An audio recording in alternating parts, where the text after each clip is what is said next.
নমস্কার।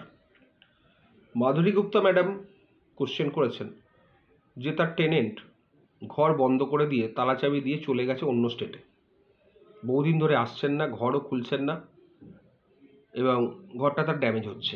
এক্ষেত্রে কি করা যেতে পারে, এটা তার কোশ্চেন। শুনুন, ফার্স্ট অফ অল আপনাকে ওই টেনেন্টের ইলেকট্রিসিটি বিলটা জোগাড় করতে হবে এবং লাস্ট 5-6 মাস বা 1 বছর দেখাতে হবে যে কোনো কনজামশান হচ্ছে না, নীল আসছে বা হলেও সামান্য কনজামশান হচ্ছে। তারপর আপনাকে চিঠি পাঠাতে হবে, মাসে একটা করে, 2 মাসে একটা করে। চিঠিগুলো যদি রিফিউজড হয়ে আসে বা আনক্লেম নট ক্লেম হয়ে আসে, সেটা একটা প্রমাণ হবে। তারপর ওনার নামে যদি কোনো কার্ড না থাকে, Aadhaar card, ration card, PAN card, ওই অ্যাড্রেসে কোনো কিছু না থাকে, তাহলে সেটাও আপনার কাছে প্রমাণ হিসেবে গণ্য হবে। আপনাকে যেটা করতে হবে, উচ্ছেদের মামলাটা নোটিশ দিতে হবে। যদি না থাকে, সে নোটিশটা তো লেফট বলে ফেরত যাবে, কিন্তু সেটাকে বাঁচাবার জন্যে আপনাকে ওই দেওয়ালে, টেনেন্টের যে দেওয়াল বা দরজাতে, সেই নোটিশটা বড় করে প্রিন্ট করে আপনাদের আটকে সেখানে ছবি তুলতে হবে প্লেন্টিফকে, যে প্লেন্টিফের সামনে ছবি নোটিশটা লাগানো হয়েছে দেওয়ালে। নোটিশে যেন ডেট ফেট সব ঠিকঠাক বোঝা যায়, নোটিশের লেখাগুলো যেন ঠিক মতো বোঝা যায়, সেইভাবে ছবিটা তুলতে হবে এবং লেখার হরফটা একটু বড় করবেন এবং তার সঙ্গে পেপার পাবলিকেশন সেম ডেটে করতে পারলে ভালো হয়। তাহলে কিন্তু নোটিশটা সার্ভড হিসেবে ধরানো যেতে পারে। সে যদি না থাকে, দেয়ালে মেরে এসছি, এর থেকে বেশি করা ল্যান্ডলর্ডের পক্ষে সম্ভব নয়, অথবা পেপার পাবলিকেশন, এই দুটো করলে নোটিশটা সার্ভ হিসেবে গণ্য হবে। তারপর আপনি সমন পাঠাবেন, বেলিফের সমন, আপনার পোস্ট থেকে সমন। সেগুলো যদি লেফট বলে ফেরত যায়, আরেকবার পাঠাবেন, মানে কোর্টই বলবে আরেকবার পাঠাতে। একই রিপোর্ট এলে তাহলে তখন আপনার অর্ডার 5 রুল 20 করে সাবস্টিটিউট সার্ভিসের আবেদন করতে পারেন। সেক্ষেত্রে বেলিফ সমনটা দেওয়ালের উপর আটকে দেবে এবং পেপার পাবলিকেশন করার জন্য কোর্ট বলবে।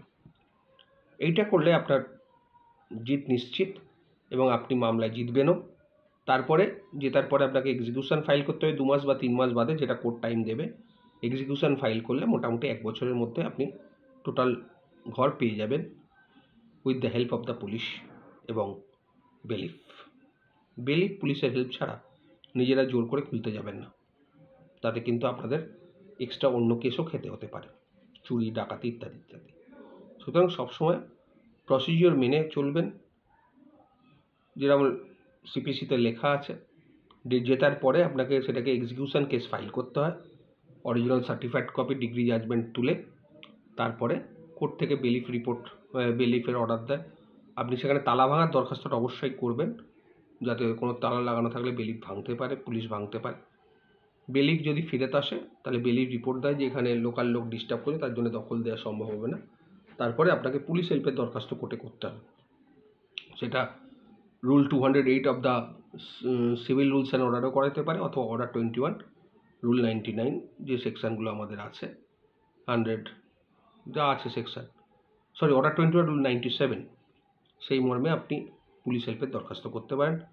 আপনার সাক্ষী হবে, বেলিফের সাক্ষী হবে, তারপর পুলিশের দরখাস্ত অ্যালাউ হবে। তখন পুলিশ নিয়ে গিয়ে তালা ভেঙে ঘরে ঢুকে পড়বেন, মালপত্র যা আছে সরিয়ে দেবেন।